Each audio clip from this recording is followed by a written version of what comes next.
Upaya Hamas untuk mengalahkan Israel tak akan pernah pudar tampaknya. Bagaimana tidak, delegasi Hamas baru saja pulang dari Rusia dan mengantongi ribuan senjata dari beruang merah yang bisa menghancurkan Zionis dalam waktu semalam saja. Hal inilah yang menjadi kekhawatiran ganda bagi pasukan Israel karena meskipun Rusia tengah menghadapi Ukraina dan Barat, namun masih ada senjata untuk Palestina menjadi merdeka. Di sisi lain, anggota pimpinan politik Hamas dan Kepala Departemen Media di Luar Negeri Hisham Qasim berharap komunikasi dengan Rusia dan bantuan Rusia akan menjadi tambahan upaya untuk mengakhiri blokade Gaza dan menghentikan kejahatan Israel terhadap bangsa Palestina. Hal tersebut ia sampaikan terkait kunjungan delegasi Hamas ke Rusia yang dipimpin langsung Ketua Biro Politik Ismail Haniyeh. Dalam pernyataannya kepada Pusat Informasi Palestina, Qasim menyebut kunjungan tersebut dalam rangka memberikan informasi terkini terkait perkembangan politik persoalan Palestina dan juga penegasan Rusia yang ingin mengokohkan hubungan dengan Hamas. Kunjungan tersebut membahas sejumlah perkembangan di Palestina, antara lain berlanjutnya kejahatan Israel di semua wilayah pendudukan, eskalasi pemukiman Zionis, pencaplokan lahan, makin banyaknya perlintasan dan juga pembatasan, penangkapan hampir setiap hari, Yaudisasi Al-Quds serta kondisi para tawanan Palestina.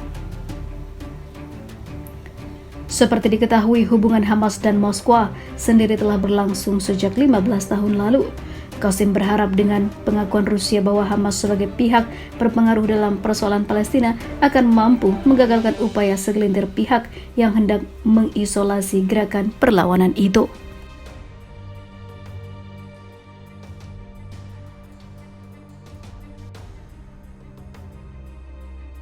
Pasukan di jalur Gaza Palestina kembali meluncurkan serentetan roket ke wilayah Israel bagian selatan pada Kamis pagi waktu setempat. Peluncuran roket itu disebut sebagai aksi balasan dan aksi polisi Israel yang menyerang Masjid Al-Aqsa dan memukuli sejumlah jemaah di sana, tepatnya pada subuh dan juga malam hari.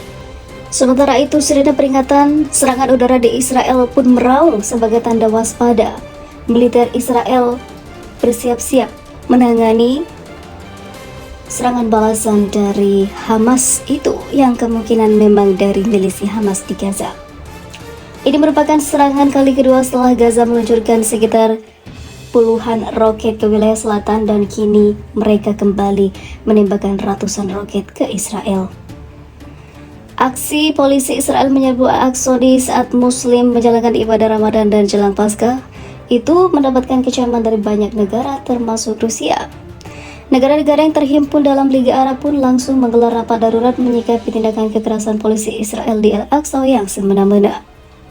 Salah satu hasil pertemuan itu mengaktifkan desakan agar Dewan Keamanan Perserikatan Bangsa-Bangsa atau DKPBB yang kini dipimpin oleh Rusia segera menggelar rapat membahas insiden di Al-Aqsa dan memberikan hukuman pada Zionis yang melakukan kejahatan kemanusiaan itu.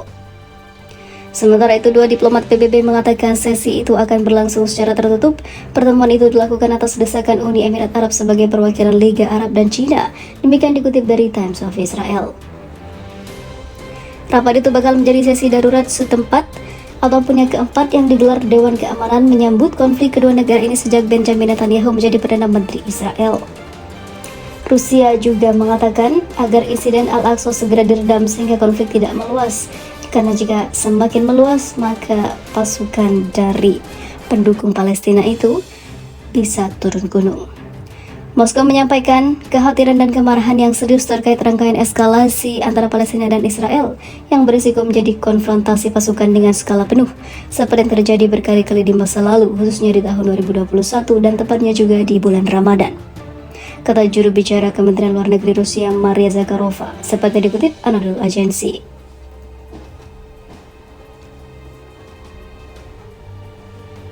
Dalam pernyataan resmi, Kementerian Luar Negeri Rusia juga menyatakan bahwa situasi di Yerusalem hanya bisa selesai melalui kesepakatan politik. Kami meneruskan fakta dalam hal tersebut bahwa tak ada alternatif untuk memulai kembali proses perdamaian Palestina dan Israel di bawah kerangka hukum yang disetujui Perserikatan Bangsa-Bangsa berdasarkan prinsip solusi dua negara. Demikian pernyataan Kementerian Luar Negeri Rusia.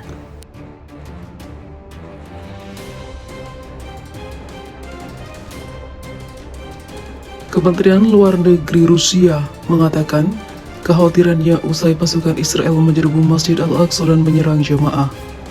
Bahkan Menteri Luar Negeri Rusia berinisiatif untuk memberikan bantuan untuk melawan para Zionis yang melakukan aksi tidak pantas pada umat muslim yang tengah beribadah di Masjidil Aqsa.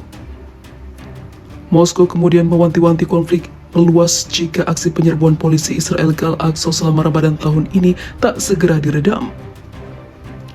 Moskow menyampaikan kemarahannya yang serius terkait rangkaian eskalasi antara Palestina dan Israel yang berisiko menjadi konfrontasi pasukan dengan skala penuh, seperti yang terjadi berkali-kali di masa lalu, kata juru bicara Kementerian Luar Negeri Rusia, Maria Zakharova pada Rabu, seperti dikutip dari Anadolu Agency.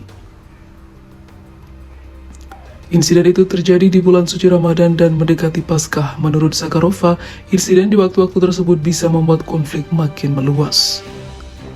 Dalam pernyataan resmi, Kementerian Luar Negeri Rusia juga menyatakan bahwa situasi di Yerusalem hanya bisa selesai melalui kesepakatan politik.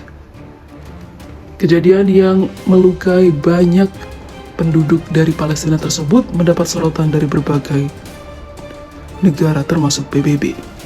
Kami meneruskan fakta bahwa tak ada alternatif untuk memulai kembali proses perdamaian Palestina dan Israel di bawah kerangka hukum yang disetujui Perserikatan Bangsa-Bangsa berdasarkan prinsip solusi dua negara, demikian pernyataan Kementerian Luar Negeri. Rusia kemudian menuntut semua tindakan yang mengganggu proses perdamaian diakhiri dan menghargai status quo situs suci Yerusalem. Kementerian Luar Negeri juga menekankan akses bebas bagi semua perwakilan agama. Yerusalem merupakan kota suci bagi tiga agama, yakni Islam, Kristen, dan Yahudi. Kami mencatat peran khusus perwalian Hashemit atau Hashemiyah Kerajaan Yordania di kota itu, lanjut Kementerian Luar Negeri Rusia.